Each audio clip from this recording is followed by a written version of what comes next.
Hi guys, so I am recording another book review today. This one is of Because You're Mine by Lisa Kleypas, and I read a lot of Regency romance, which is what this is. I don't know, I don't think I've actually reviewed a Regency romance on my channel before, but it's a genre that I really enjoy. I've read a lot of Regency romance books. I know they're not everybody's thing, but I love them. And the reason I picked this one up and the reason I wanted to review it was I've only read a few Lisa Kleypas books, or I had at the time that I read this anyway. I'd only read 3 of her books, but I absolutely loved them.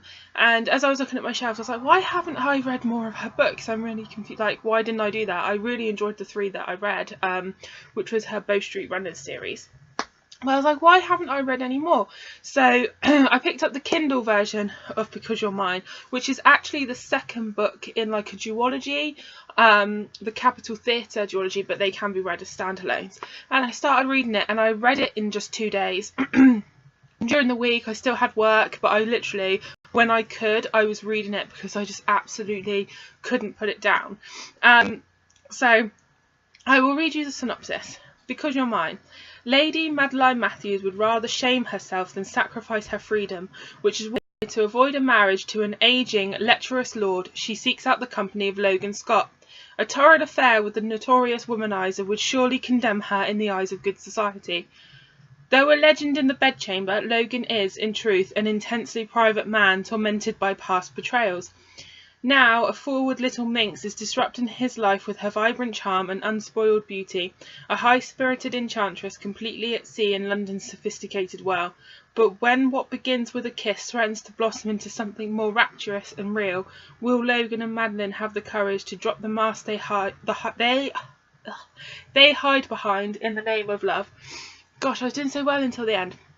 So basically, Madeline, her parents have arranged this marriage for her, and she describes this lord as looking like a frog, and he's very condescending, very patronising, chauvinistic, horrible, lecherous man. So she would rather just ruin her reputation than marry this man. So she runs away from school. I think she's actually 18, 19 in this book. Runs away from school to go and find Logan Scott, who's a famous actor, and he owns the theatre that he performs in. So she decides that if she starts an affair with him, then she won't have to marry the lord. The problem is that he doesn't automatically jump at her offer, even though he's attracted to her. He won't. He's a very private man, and you find out that he's sort of been betrayed before, so he's very reluctant to put himself in that position again. But eventually, through Madeline's sort of hilarious blunders, and she nurses him when he's sick, barriers come down, but it's not all smooth sailing from there. I liked that this story was essentially in 2 parts. You have the start where Madeline and Logan meet, and their introductions and sort of them getting to know each other, and eventually they fall in love with each other. But then when he finds out why she did what she did, it goes into like a second part of the book. For a Regency romance novel, I thought there was a lot of character development. I thought it really flowed nicely. It was a different plot to something else that I'd read in Regency romance. I mean, if you read Regency romance and are a fan of it, you do tend to see a lot of plot lines re-emerge. I mean, it's kind of inevitable.